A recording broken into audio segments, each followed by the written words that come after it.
Halo para pendidik hebat di seluruh Indonesia, selamat datang. Coba deh bayangin sejenak, gimana ya rasanya kalau siswa di kelas kita itu gak cuma jadi pengguna teknologi, tapi juga jadi pencipta teknologi. Nah, hari ini kita bakal kupas tuntas gimana cara mewujudkan mimpi itu dengan cara yang seru dan pastinya gampang banget. Nah, visi di slide ini dia intinya. Ini tuh soal mengubah cara kita melihat peran siswa. Dari yang tadinya cuma jadi konsumen pasif, sekarang kita ajak mereka jadi kreator yang aktif. Dan yang paling keren, ini bukan lagi cuma angan-angan loh. Ini adalah sebuah kemungkinan yang sangat nyata yang bisa kita mulai di sekolah kita masing-masing.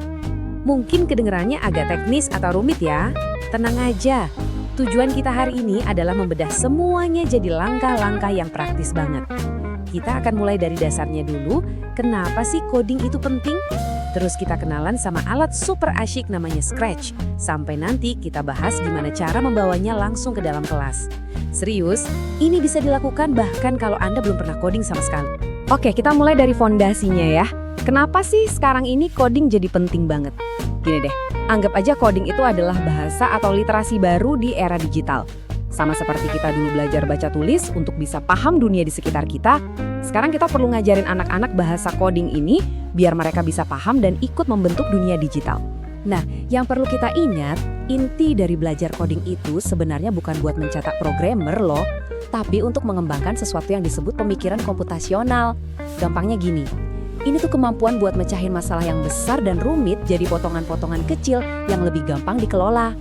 Dan ini adalah keahlian super yang kepake banget di bidang apapun, dari sains, bisnis, bahkan sampai seni. Coba deh kita lihat, pemikiran komputasional itu kalau dipecah-pecah, jadinya ya keterampilan-keterampilan nyata ini. Mulai dari berpikir secara logis, terus gimana caranya cari solusi buat sebuah masalah, kerja bareng sama teman satu tim, sampai akhirnya bisa menghasilkan sebuah karya digital. Jadi, ini bukan cuma soal komputer. Ini tentang cara berpikir yang lebih terstruktur dan kreatif. Oke, pertanyaannya sekarang. Gimana caranya kita ngajarin semua hal keren tadi tanpa bikin siswa pusing lihat barisan kode yang rumit? Nah, disinilah pahlawan kita muncul. Kenalan yuk, namanya Scratch. Ini dia keajaibannya. Scratch itu seperti menghilangkan semua tembok penghalang yang bikin coding kelihatan susah. Siswa nggak perlu ngetik kode yang aneh-aneh. Mereka cukup susun-susun aja blok perintah berwarna-warni ini, persis kayak lagi main puzzle. Jadi mereka bisa langsung fokus ke logikanya, ke kreativitasnya, tanpa takut salah ketik. Oke, kita udah setuju ya kalau Scratch ini keren banget. Tapi, PR terbesarnya kan, gimana cara praktisnya membawa keseruan ini ke dalam aktivitas kelas kita sehari-hari?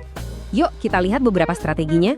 Cara pertama adalah dengan mengubah materi pelajaran kita jadi lebih hidup.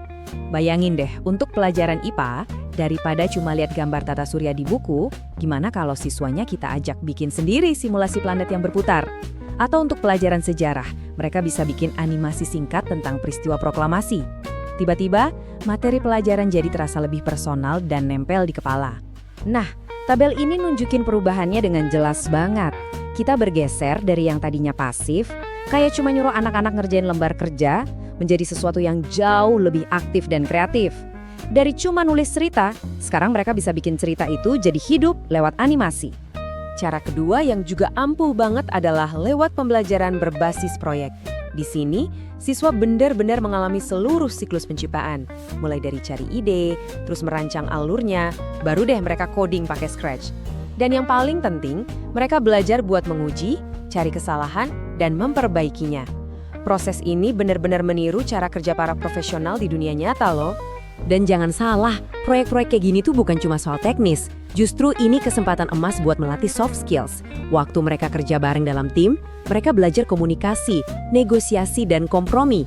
Terus, pas mereka harus berdiri di depan kelas buat presentasi hasil karyanya, disitulah rasa percaya diri mereka dibangun. Oke, sekarang kita masuk ke bagian yang paling ditunggu-tunggu. Gimana caranya supaya kita bisa langsung mulai pakai Scratch di kelas? Mungkin besok atau lusa? Tenang, ini jauh lebih gampang dari yang kita bayangkan. Ini dia peta jalannya, simple banget kan? Kuncinya cuma satu, jangan langsung bikin proyek yang super besar. Mulai aja dari yang kecil-kecil, misalnya bikin karakter jalan atau bilang halo. Kalau siswa udah mulai pede, baru deh kita naikin levelnya. Yang paling penting adalah kita ciptakan suasana kelas di mana mencoba hal baru, bereksperimen, dan bahkan bikin kesalahan itu dianggap sebagai bagian dari proses belajar yang seru. Pada akhirnya, kalau kita menerapkan ini, dampaknya itu nggak cuma sebatas di pelajaran coding aja, tapi bisa mengubah budaya sekolah secara keseluruhan. Bisa kita lihat di sini, manfaat terbesarnya sekitar 40% adalah terbangunnya budaya digital yang kreatif di sekolah. Dan dari situlah lahir siswa-siswa yang siap menghadapi masa depan, yang adaptif, dan tentunya suasana belajar jadi jauh lebih menyenangkan. Jadi, setelah kita lihat semua potensi yang luar biasa ini, pertanyaannya sekarang kembali ke kita semua, para pendidik.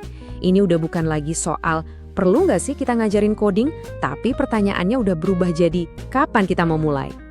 Yuk, kita ambil langkah pertama ini bareng-bareng. Mari kita berdayakan generasi siswa kita supaya mereka nggak cuma jadi konsumen teknologi, tapi bisa jadi arsitek dari masa depan digital mereka sendiri. Terima kasih banyak sudah menyimak dan selamat mencoba.